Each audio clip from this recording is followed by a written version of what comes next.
मोठ्याचं लेकरू आहे म्हणून आमचं इथं वैयक्तिक कुणाशीही दुश्मनी नाही, जातीपातीचा धर्माचा विषय नाही, विषय इथे गुन्हेगारी प्रवृत्तीचा आहे.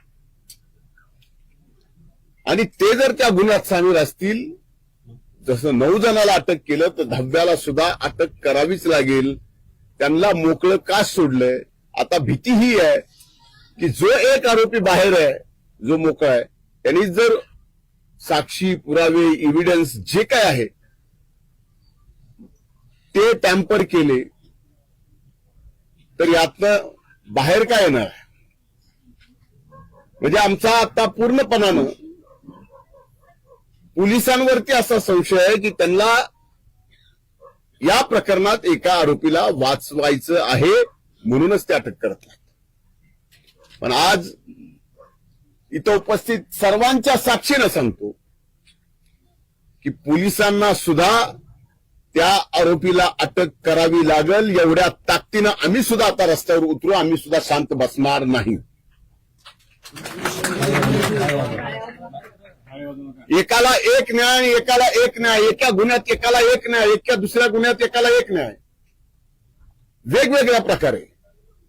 आतापर्यंत या बीड जिल्ह्यात 22 खून झालेत.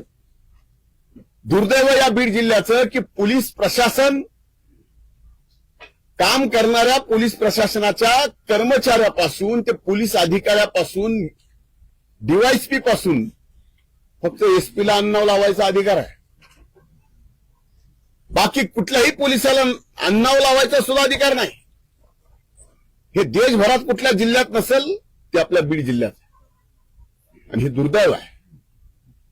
आम्ही या ठिकाणी पूर्णपणानं सामाजिक सलोखा जपून तशा पद्धतीचं कुठलंही कुणाचंही मन न दुखवता, कारण इथं तुम्ही ऐकलं असेल की या टाकडीचे आणि कदमवाडीचे किती चांगले, प्रत्येक माणसाशी, प्रत्येक घराशी संबंध किती चांगले हे टाकळीकरांना माहिती आहे आणि कदमवाडीला माहिती आहे.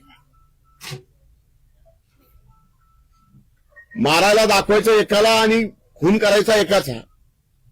आणि याचा सूत्रधार नेमका अनेक जणांनी साक्ष दिली आहे, पण त्यांना ती साक्ष पटत नाही पोलिसांना. मग नेमकी कुठली साक्ष पोलिसांना पाहिजे? या बाबतीत आम्ही हे प्रकरण अतिशय गंभीर्याने घेतलंय. अधिवेशनाच्या पहिल्या दिवशीच ही घटना घडल्यानंतर मी स्वतः सभागृहामध्ये हा मुद्दा काढला. या मुद्द्यावर अतिशय प्रखरपणे मी सभागृहात भांडलो. आणि आता राहिलेला एक आरोपी, तो कुणाचाही असो, मला देणं घेणं नाही, कुठल्या जातीपातीचा असो, कुणाच्याही जवळचा असो, घेणं देणं नाही, पण न्याय हे सगळ्याला सारखा असला पाहिजे. आणि तो न्याय सगळ्याला सारखा मिळावा म्हणून पुन्हा एकदा मी विधानसभाचं अधिवेशन पावसाळी चालू आहे. सोमवारी पुन्हा हा विषय सदनामध्ये येणार आहे आणि तिथं मात्र तिथंही मी स्वस्थ बसणार नाही. एका आरोपीचे लाड का, हा माझा प्रश्न आहे. हे सुद्धा माध्यमांनी आता आपल्या माध्यमातून विचारणं गरजेचं आहे. आजपर्यंत सभागृहात सुद्धा मी कुणाचं नाव घेतलं नाही, कुठल्याही आरोपीचं नाव घेतलं नाही. ज्याचा खून झाला त्याचंच फक्त नाव घेतलं.